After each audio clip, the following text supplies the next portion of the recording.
Hello বন্ধুরা, welcome to our channel Josh academy. তো চলে এসেছে একটা নতুন ইন্টারেস্টিং রেসিপি নিয়ে আজকে তোমাদের সামনে। হ্যাঁ বন্ধুরা, আজকে আমি তোমার সঙ্গে শেয়ার করব সুস্বাদু মাছের ঝাল রেসিপি।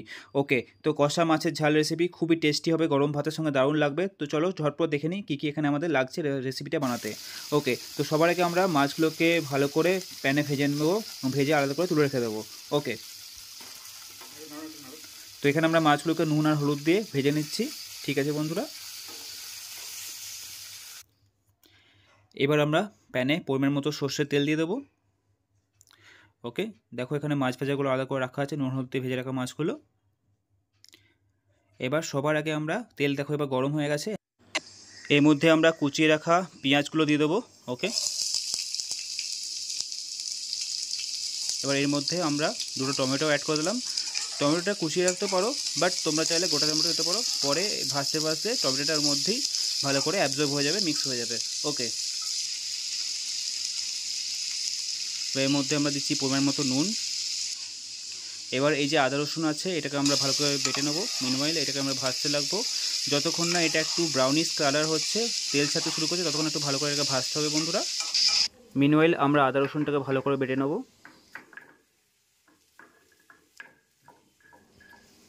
আমাদের আদা রসুন বাটা ডান। ওকে, দেখুন বন্ধুরা পেঁয়াজগুলো ভালো করে ভাজা হয়ে গেছে, কালার ছাড়তে শুরু করেছে। এর মধ্যে আমরা আদা রসুনের পেস্টটা অ্যাড করে দিচ্ছি। ঠিক আছে, এবার ভালো করে আদা রসুনের পেস্টের সঙ্গে মিক্স করে একটু ভেজে নেবো। তার আগে হালকা একটু পরিমাণ মতো আদা রসুনের জল এর মধ্যে আমরা অ্যাড করে দিচ্ছি। এবার আমরা এর মধ্যে সমস্ত মশলাগুলো অ্যাড করব। এখানে আমরা দিচ্ছি সবার আগে জিরে গুঁড়ো, তারপরে হলুদ গুঁড়ি, ধনে গুঁড়ি এবং লঙ্কা গুঁড়ি। নুন আমরা অলরেডি দিয়েছিলাম পেঁয়াজ ভাজার সময়। ওকে, এবার ভালো করে মশলাটাকে আমাদের কষিয়ে নিতে হবে ভালো করে। অ্যারাউন্ড মিডিয়াম ফ্লেমে 3 থেকে 4 মিনিট ভালো করে কষালেই হয়ে যাবে, তারপর এটা তেল ছাড়তে শুরু করে দেবে। ওকে, তো টমেটোগুলোকে এবার আমি খুন্তির সাহায্যে এখানে আমরা কেটে নিচ্ছি। ওকে, এবার মশলাটাকে ভালো করে একটু কষিয়ে নেবো আমরা। ঠিক আছে বন্ধুরা, মশলা থেকে একটা সুস্বাদু গন্ধ ছাড়ছে। ওকে, দেখুন বন্ধুরা মশলা কষানোটা অলমোস্ট ডান হয়ে গেছে। এবার এর মধ্যে আমরা আর একটু পরিমাণ মতো নুন দিয়ে দিচ্ছি, তার সঙ্গে দুটো কাঁচা লঙ্কা আমরা এখানে অ্যাড করে দেবো।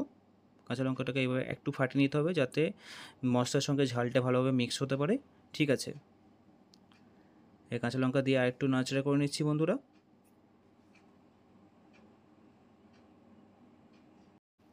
দেখুন মশলাটা কষা হয়ে গেছে, এর মধ্যে আমরা পরিমাণ মতো জল অ্যাড করে দিচ্ছি।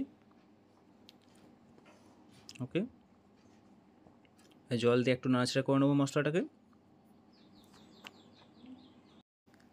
এবার এর মধ্যে আমরা এক এক করে আমাদের যে কষিয়ে রাখা মাছগুলো ছিল নুন হলুদ দিয়ে ভাজা, সেই মাছগুলো এক এক করে এর মধ্যে আমরা অ্যাড করে দিচ্ছি।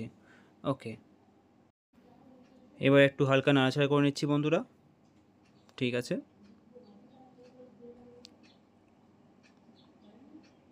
মাছগুলোকে আমরা একটু উল্টো পাল্টা করে নাড়াচাড়া করে নিলাম। খুবই সুস্বাদু একটা গন্ধ ছাড়ছে। এর মধ্যে আমরা একটু এখানে গরম মশলা অ্যাড করে দিচ্ছি। ঠিক আছে, গরম মশলার জন্য টেস্টটা আরও বেশি এনহ্যান্স হয়ে যাবে। ওকে, তার সঙ্গে আমরা এখানে ধনেপাতা কুচিটা অপশনাল। ওকে, তো যাদের ধনেপাতা খেতে ভালো লাগে তারা এর সঙ্গে ধনেপাতা কুচি অ্যাড করে দেবেন। তো আমার তো ধনেপাতা কুচি খেতে ভালো লাগে না, ওই জন্য এখানে ধনেপাতা কুচি অ্যাড করা হয়নি। ঠিক আছে, এবার আমরা এটাকে 5 মিনিটের জন্য মিডিয়াম ফ্লেমে রেখে গ্যাসটাকে হালকা মিডিয়ামে থেকে একটু কম ফ্লেমে রেখে 5 মিনিটের জন্য ঢাকা দিয়ে রাখছি। ওকে, তো দেখা হচ্ছে 5 মিনিট পরে। তো হয়ে গেছে 5 মিনিট আমাদের। তো এবার আমরা ঢাকনা খুলবো। ওফ, জাস্ট টেক এ লুক, খুবই সুস্বাদু একটা গন্ধ ছাড়ছে।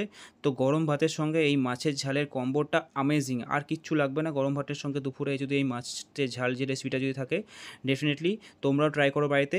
ওকে, আশা করছি তোমাদেরও খুবই ভালো লাগবে। আর এই রেসিপিটা ভালো লাগলে অবশ্যই আমাদের চ্যানেলটিকে সাবস্ক্রাইব করে নিও বন্ধুরা। এরকম আরও রেসিপি ছাড়ার জন্য আমরা অনেক বেশি অনুপ্রেরণা পাবো তোমরা যদি সাবস্ক্রাইব করে নাও।